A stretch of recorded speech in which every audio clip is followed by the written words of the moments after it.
Magandang hapon po sa ating lahat. Narito ang weather update sa araw ng Huwebes, February 1, 2024. Meron po tayong binabantayang shallow low pressure area dito sa labas ng ating Philippine Area of Responsibility at ito'y huling namataan sa laing 290 kilometers southwest ng General Santos City. Ito hindi natin inaalis yung posibilidad na pumasok mismo ng ating PAR at nananatili na mababa ang tsansa na maging isang ganap na bagyo.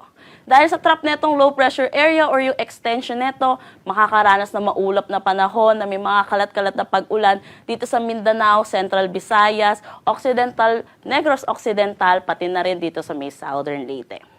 Samantala, yung northeast monsoon natin or yung hanging amihan ay patuloy na umiiral dito sa may Luzon. Kaya asahan natin makakaranas ng maulap na panahon na may mga mahihinang pag-ulan dito sa Aurora, Quezon, pati na rin dito sa may Bicol region. For Metro Manila at nalalabing bahagi ng Luzon, asahan natin makakaranas tayo ng bahagya hanggang sa maulap na papawirin na may mga pulupulong mahihinang pag-ulan. Dako tayo sa magiging panahon natin bukas dito sa Luzon. Asahan natin northeast monsoon pa rin ang patuloy na umiiral sa atin. Kaya asahan natin may mga light to moderate tayong mga pag-ulan. For Metro Manila, maglalaro ang temperatura between 21 to 31 degrees Celsius. Lawag 20 to 31, Baguio 13 to 23 degrees Celsius. For Tuguegarao, 20 to 31 degrees Celsius. Tagaytay, 20 to 31 degrees Celsius. At Legazpi, 24 to 30 degrees Celsius. Para naman dito sa Palawan or Calayan Islands at Puerto Princesa, asahan natin northeast monsoon pa rin ang patuloy na umiiral sa kanila kaya makakaranas sila ng bahagya hanggang sa maulap na papawirin na may mga mahinang pag-ulan. For Calayan Islands at Puerto Princesa, maglalaro ang kanilang temperatura between 24 to 31 degrees Celsius. Sa kabuuan naman ng Visayas, asahan natin magiging maaliwalas ang kanilang panahon na may mga tsansa pa rin ng localized thunderstorm lalo na sa hapon at sa gabi. For Iloilo, maglalaro ang temperatura between 25 to 30 degrees Celsius. Cebu, 25 to 30. Tacloban, 24 to 30 degrees Celsius. Yung kabuuan naman natin dito sa Mindanao, asahan natin makakaranas pa rin sila ng maulap na panahon na may mga kalat-kalat na pag-ulan. Dulot pa rin netong trough or extension netong low pressure area na nasa labas ng ating Philippine Area of Responsibility.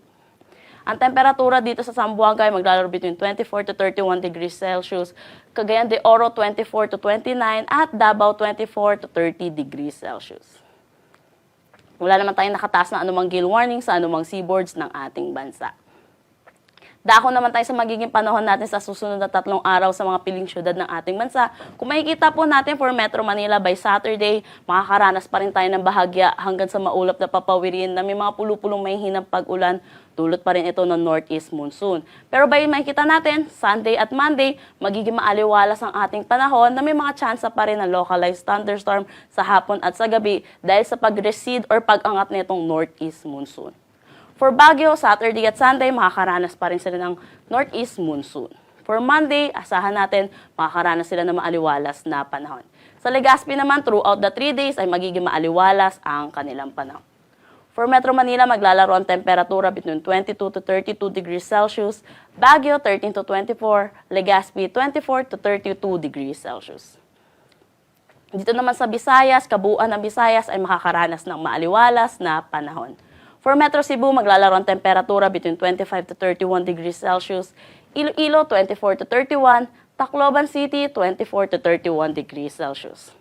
At ganon din dito sa Mindanao, asahan natin mag-improving na ang kanilang weather dahil sa paglayo nitong low pressure area sa ating bansa.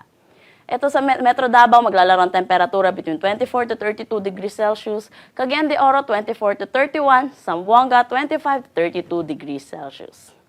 Ang sunset mamaya ay 5:55 p.m. at ang sunrise bukas ay 6:25 a.m.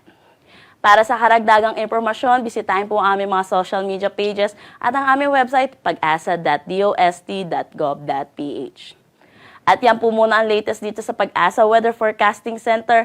Shinel Dominguez po at magandang hapon.